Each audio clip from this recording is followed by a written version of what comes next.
CBM. O lugar onde não se cala. Se discute. Oi, aqui é Elisa. No episódio de hoje, tivemos uma produtiva discussão com 2 convidados entusiasmados, mas o episódio acabou ficando mais longo do que prevíamos. Portanto, o dividimos em 2 partes, sendo essa que vocês vão escutar agora, a parte em que a discussão se inicia. Espero que aproveitem.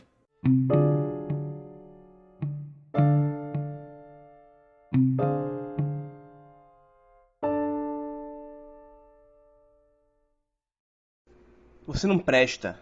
Nunca queria ter que lidar com tua raça. Se você morresse, não faria falta alguma. Gente como você não vale nada. Você não tem jeito. Vai continuar um pra toda a vida. Você com certeza já escutou alguma dessas frases rudes. No contorno de nossas vidas, todos conseguimos identificar um momento em que algumas poucas palavras foram suficientes para serem lembradas. Palavras mudam, marcam e duram. Das palavras sem escrúpulos para as manifestações expressas do ódio. Muita coisa se atingiu. O entendimento da violência na época contemporânea contribui bastante para a preocupação que nós damos a este assunto. De acordo com pesquisas da Unicef, no ano de 2019, 1 em cada 3 jovens em 30 países de 13 a 24 anos dizem ter sofrido bullying online. No Brasil, o número corresponde a cerca de 35% dos jovens entrevistados. Durante a pandemia, período em que a utilização dos meios digitais influenciou a estrutura de muitas instituições sociais e em que a situação da saúde mental se agravou, os números referentes ao discurso de ódio continuavam alarmantes. Em 2021, para se ter uma noção, a partir de indicadores da SaferNet Brasil, nós percebemos que a denúncia dos crimes cibernéticos continuou crescendo. E os adultos e jovens estão dentre as pessoas que mais pediram ajuda referente a violações cometidas online, sendo a ajuda para a saúde mental uma delas. Mas o que exatamente esses dados significam? Significam que estamos diante de um problema alarmante, cujos efeitos e causas precisam ser investigados com maior discernimento. Na discussão de hoje, o empenho é compreender um ângulo psicológico que envolve o discurso de ódio, além de conversarmos sobre experiências que ajudem a situá-lo. Para ajudar a resolver parte da nossa discussão, chamamos aqui o entrevistado Felipe Fontes. Seja muito bem-vindo e obrigada pela participação. Opa, obrigado pelo convite, primeiramente. Obrigado aí por estarem falando desse tema, que é um tema muito atual, né? Hoje na nossa sociedade, de uma forma geral. E aí, deixa eu fazer uma curta apresentação, né, de mim mesmo. Meu nome é Felipe, né, como vocês já mencionaram, Felipe Fontes. Sou psicólogo, atuo na clínica, né, então fazendo a escuta diária aí de pessoas, acompanhando pessoas. Também sou formado em computação, né, aí também trabalho com isso, né, na área de tecnologia da informação. E é daí que vem essa minha inquietação, né? Por trabalhar com computação, né? E posteriormente ter me graduado em psicologia. Desde 2017, mais ou menos, eu comecei a pesquisar sobre os discursos de ódio, né? Na verdade, foi uma pesquisa que começou a partir da baleia azul, do fenômeno da baleia azul, né? Aquele período em que os jovens começaram a ter contato com alguns contatos na internet, com algumas pessoas, e isso levava eles a se mutilarem e chegando em alguns casos mais graves ao suicídio. E como esse fenômeno foi de um curto período, eu migrei a partir daí para pesquisar os discursos de ódio, né? E hoje faço mestrado na Universidade Católica, na área de clínica psicanalítica, também pesquisando discursos de ódio nas redes sociais digitais, tá? Então, enfim, esse é um breve resumo aí sobre mim. Mais uma vez, obrigado pelo convite, tá? E estou aberto aí para a gente fazer essa conversa. É um tema já bem habitual, né, Felipe? Pode dizer? Sim, sem dúvida, né? Hoje, como a gente tem quase que um acesso constante, né? Enfim, a todo momento a gente está em contato com as redes sociais, principalmente as redes sociais digitais, né? Também a todo momento a gente está exposto ao discurso de ódio, né? Que é algo que inclusive não está só restrito a esse ambiente, ele também já já migrou para a sociedade, podemos dizer, para a sociedade concreta, né? Então, a todo momento a gente é interpelado por esse tipo de manifestação. Então, discursos de racismo, homofobia, né, discursos sobre ideologias políticas, né, que também levam a, nos casos mais em que as paixões ficam mais inflamadas, ao discurso de ódio, né? Então, a todo momento a gente está sendo interpelado por esse fenômeno.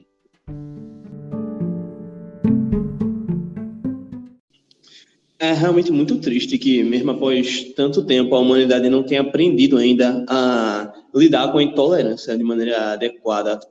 Eu tenho a sensação de que muitas vezes parece que ela está aumentando e foi muito potencializada pelas redes sociais.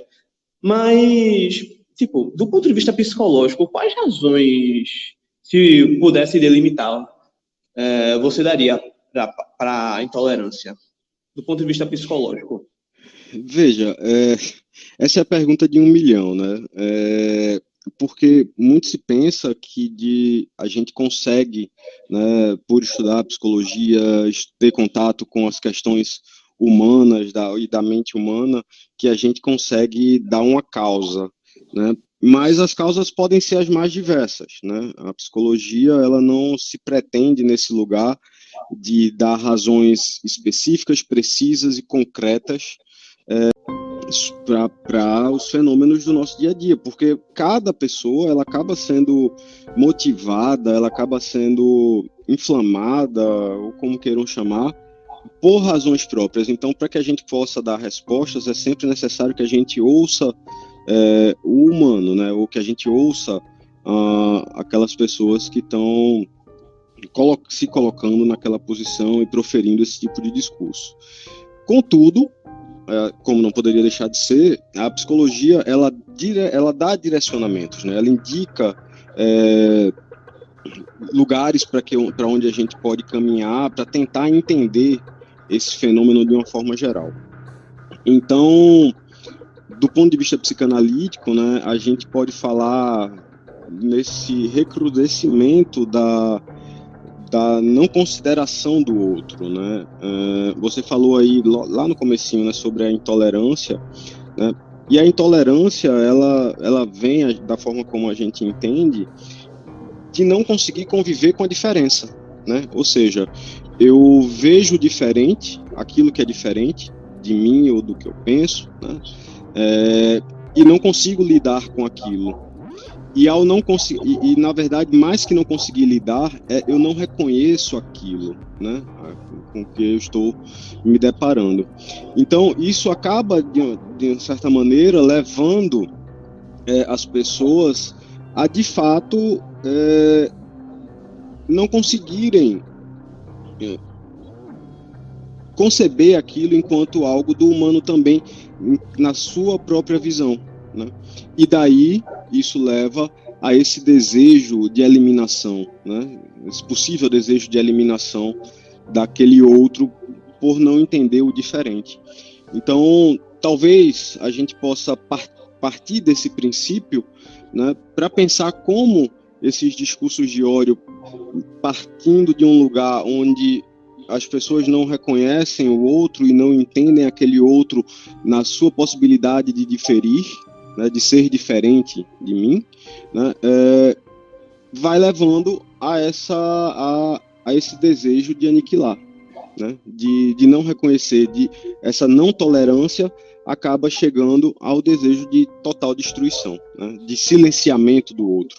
Então, nesse sentido, quando a gente entra em contato mais especificamente com o discurso de ódio, e aí é algo que eu observo na minha pesquisa do mestrado também, né, é que quem emite o discurso, ele emite aquilo como um grito, né, né, uma vociferação, né, na intenção de não calar, aliás, de não ouvir o outro, né, de calar aquele outro, quiçá eternamente, né? Então, passa um pouco por aí, né? Da mesma forma que a gente pode estender um pouco esse raciocínio e também ver direções no pensar sobre cancelamento, né? Ou seja, quando eu cancelo alguém, né, eu acho que isso é uma colocação da Maria Homem, quando ela falou sobre esse tema recentemente, né?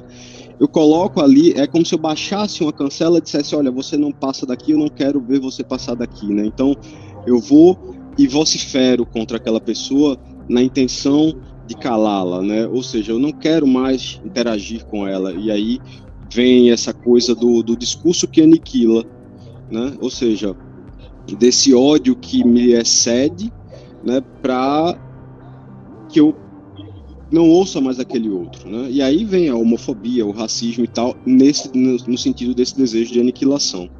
Eu acho que a gente consegue ir por esse caminho aí, pensando a partir daí, mas não limitado a, né? Ou seja, como eu disse lá no princípio, é sempre importante considerar as diversas visões, né? E as visões diferentes, para que a gente não caia, inclusive, no mesmo erro daqueles que proferem os discursos de ódio. Sim, sim. É sempre importante tentar entender as outras pessoas que têm outros pontos de vista, outras perspectivas sobre o mundo, é muito relevante. E realmente é muito mais fácil você tentar, como Felipe falou, você aniquilar o próximo, que é diferente de mim, do que realmente tentar entender ele, tentar calçar os sapatos dele. Verdade. Felipe, você comentou sobre o seu interesse, né, pelo assunto da baleia azul. Você poderia comentar aqui alguns pontos da sua pesquisa em relação a esse tema, que fazem uma ponte com o assunto?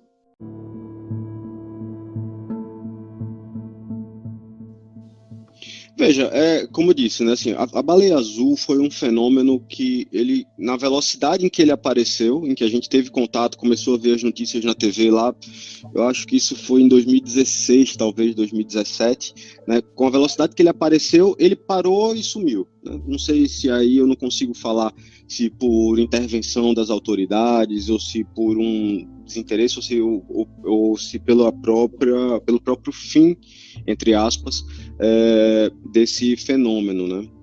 Mas o que eu vi ali, o que eu achei curioso ali, né, é porque era um movimento que visava destruir o outro, né, por vias ali mais, poderíamos dizer, mais sutis, né? Então ele aparecia como uma brincadeira, né, mas que levava aquele que engajava nessa brincadeira a adotar ações de aniquilamento, de autoaniquilamento, né? Ou seja, se cortar, enfim, realizar ações que o prejudicassem fisicamente e psiquicamente também, e podendo chegar até ao próprio suicídio aí.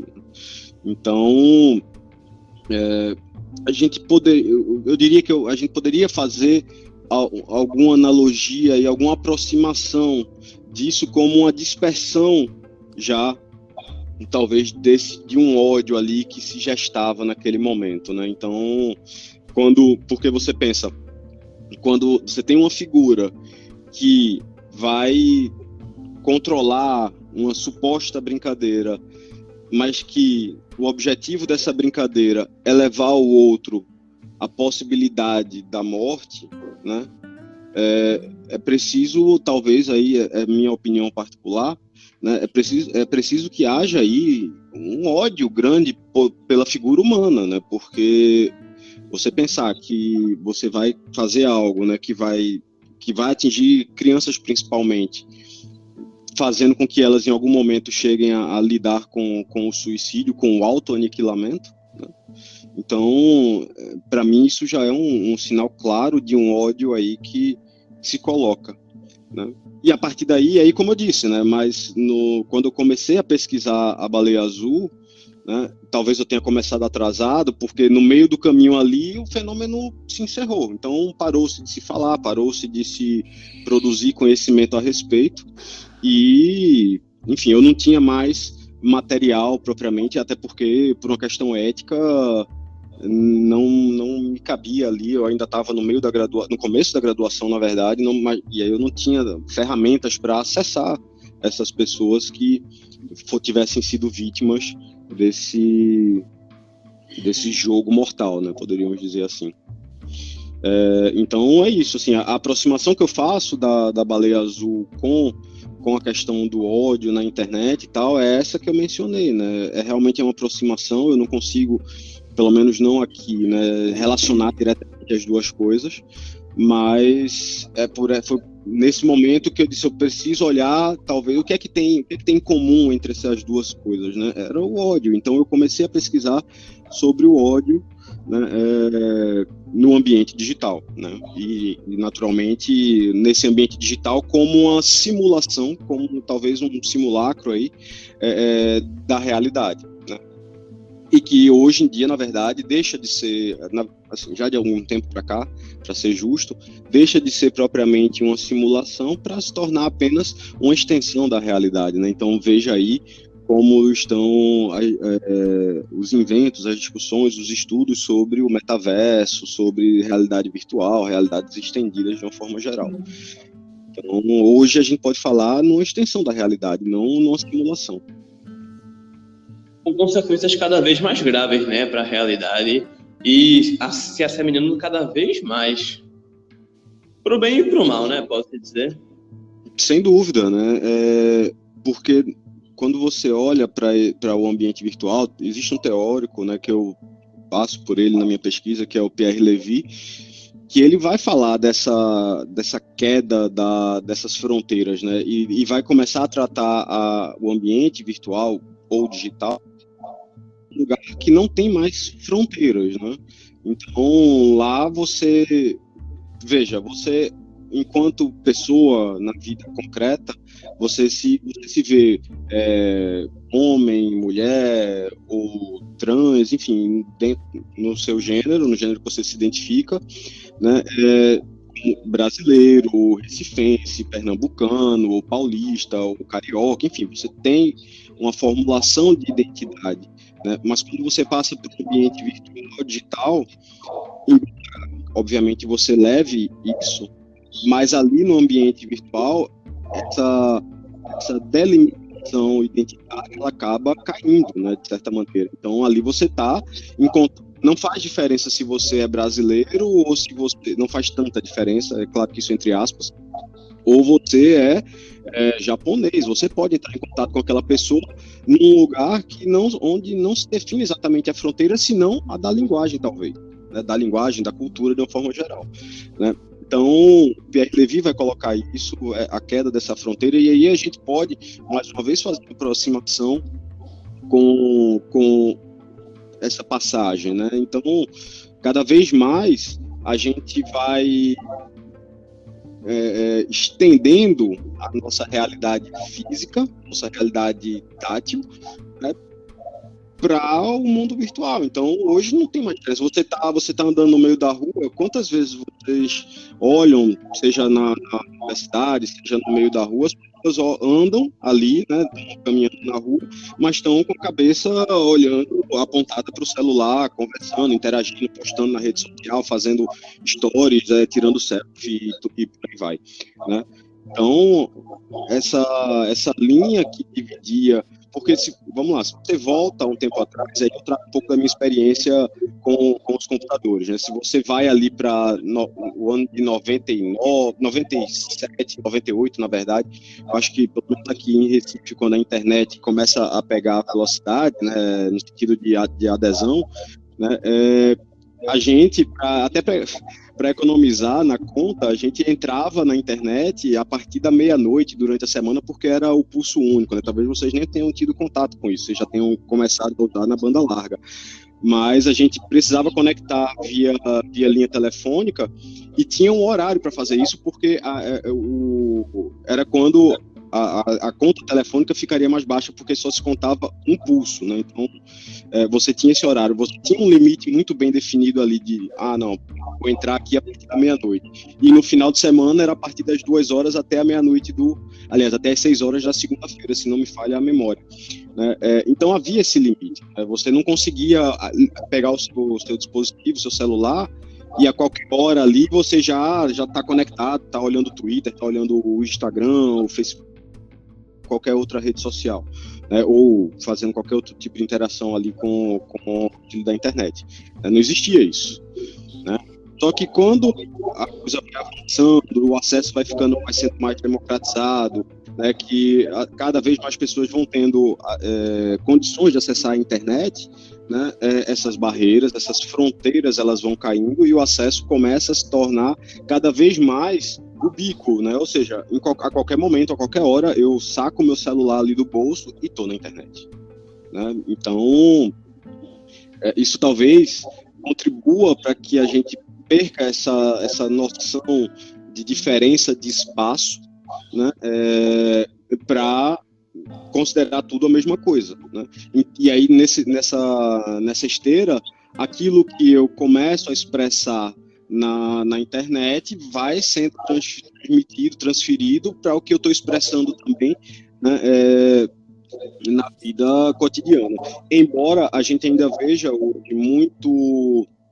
eu começo, num dos textos da minha pesquisa, né, eu começo falando como é que uma pessoa que no seu cotidiano ela é uma pessoa pacata, tranquila, quando chega na internet ela vai e se torna um hater, né? Ela começa a proferir ali o discurso de ódio gratuito, né? E talvez quando eu comecei a fazer essas pesquisas, essa frase fizesse mais sentido. Hoje já não existe tanto, porque a coisa já está transbordando, né? Ou seja, como eu me expresso na internet já não fica mais tanto limitado àquele avatar que eu criei, aquele alter ego que eu estou colocando ali, né? Ele já começa a se integrar a minha, vamos lá, com uma certa ressalva aqui, a minha personalidade, né, ali do dia a dia.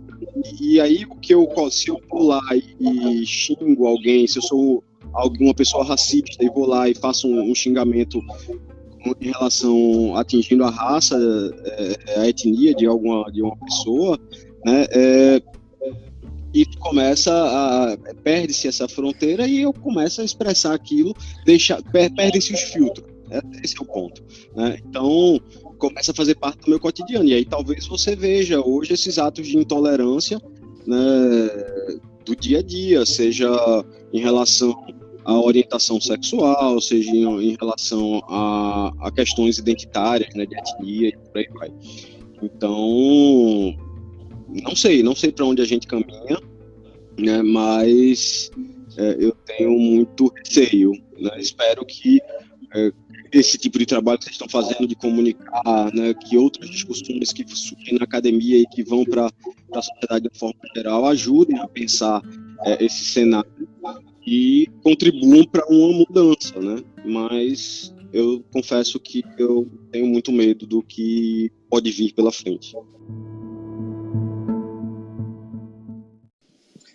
Bem, é a nossa intenção, mas temos que observar como vai ficar, né?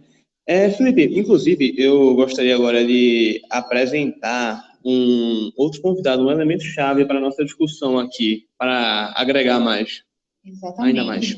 Uma jovem estudante, Giovana Musi, estudante de psicologia pelo Centro Universitário dos Guararapes, e conversará conosco a partir dos levantamentos do Felipe. Olá, Giovana, tudo bem? Olá, pessoal. Seja muito bem-vinda. Eu que agradeço. Nossa, é realmente um convite muito bom, né? Discutir sobre isso.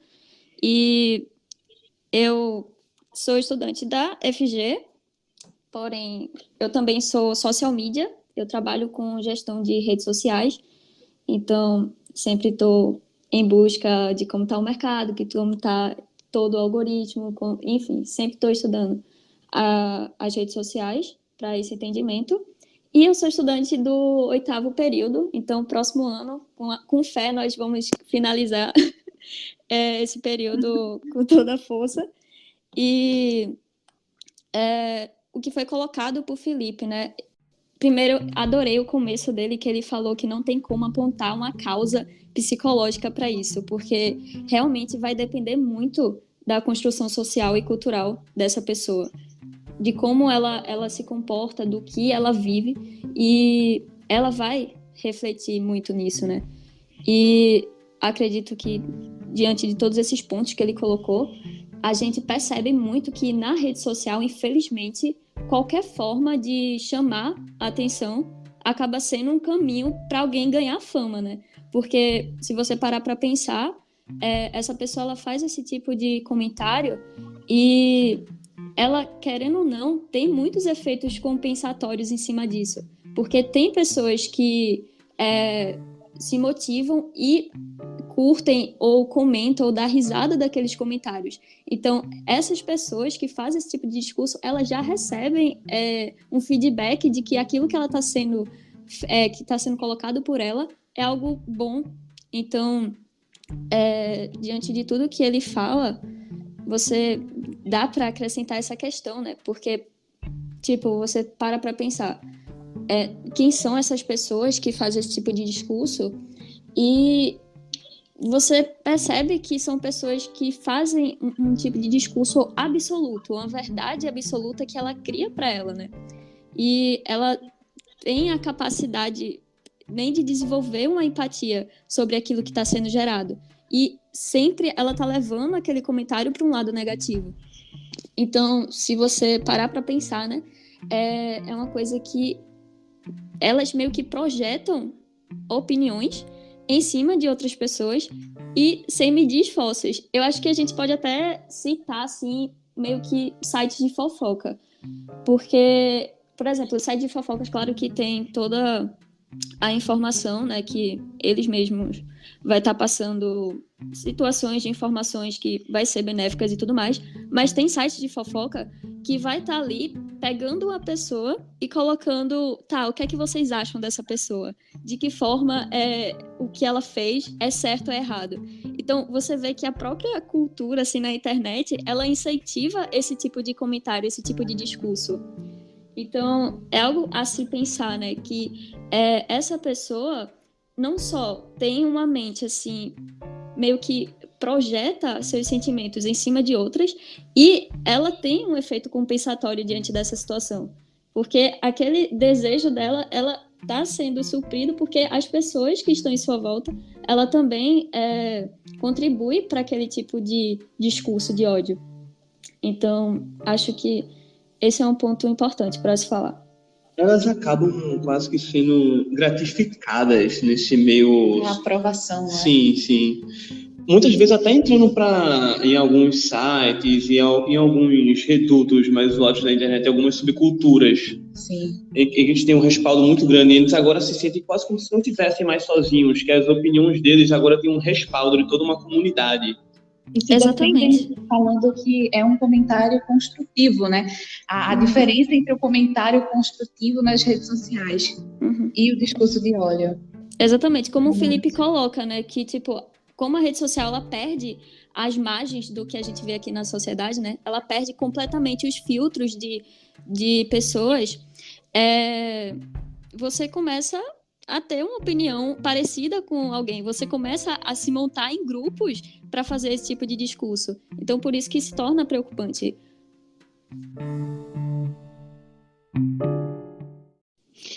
Eu não sei se eu posso interromper aqui, mas na verdade acho primeiro, Giovana, prazer. Acho que você fez muito bacanas e de fato bastante pertinente, né?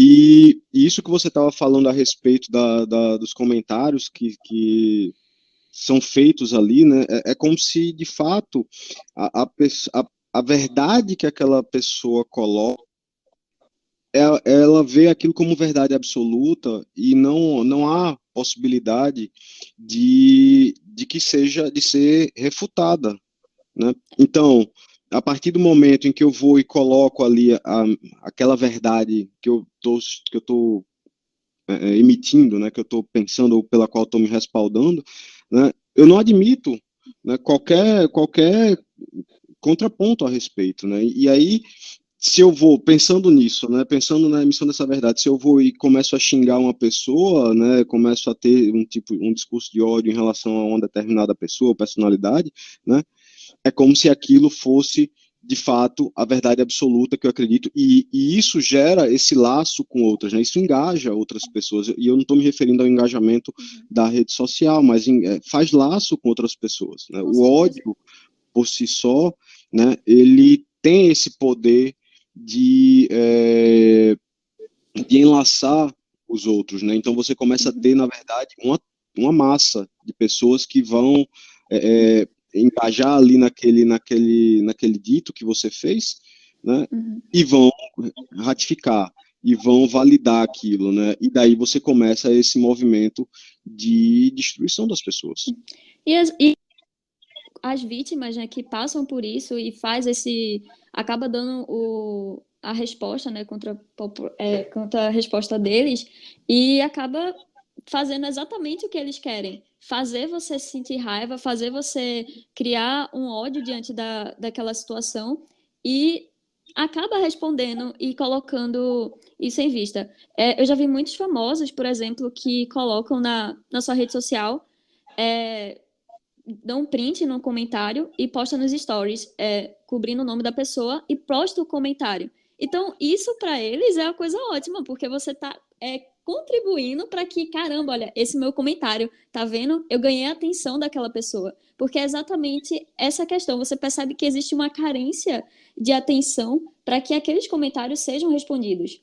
Então, eu acredito que observo exatamente essa questão. Uma outra coisa aí, inclusive acrescentando ao que você está falando, né? Eu não sei vocês que são da área do direito, juristas, vocês têm contato com um filósofo chamado George Agamben, né? Ele tem uma obra em que ele vai falar do homo sacer, que são as vidas que não importam, né?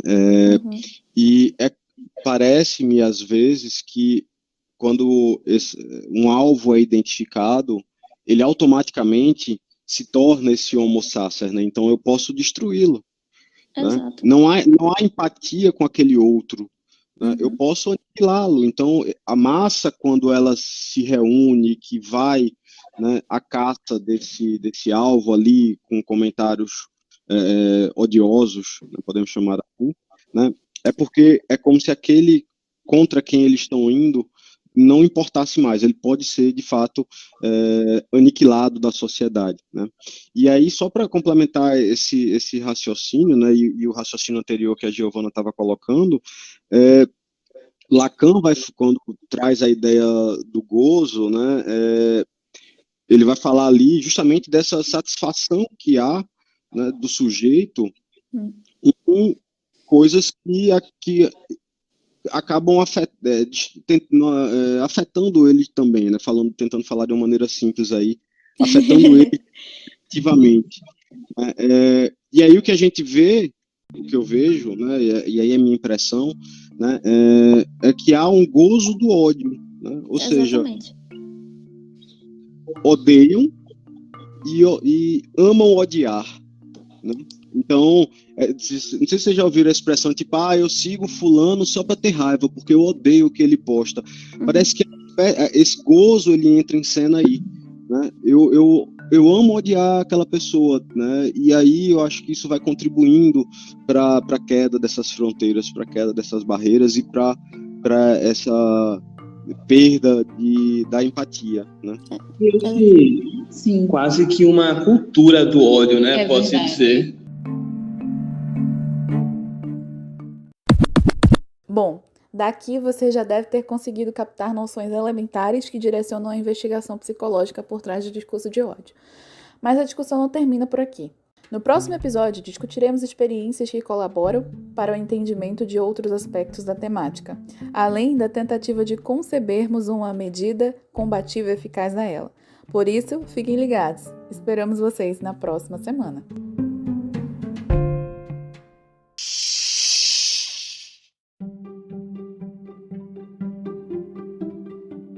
Para a execução do CBM, a nossa equipe conta com mais outros 3 integrantes, que além de mim e do Ryan, fazem este projeto acontecer. Temos Amanda Kelly na pesquisa, Igor Afonso no roteiro e edição de conteúdo e Maria Clara também na edição de conteúdo e na supervisão das mídias. Não se esqueça, é claro, de nos seguir no Insta, @CBMUPE, e acompanhar o nosso conteúdo, né? Além de, claro, as novidades para os próximos episódios. Aguardamos vocês para as próximas discussões. Fiquem ligados e até mais.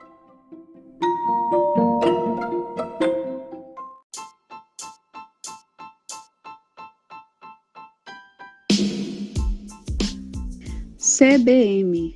O lugar onde não se cala. Se discute.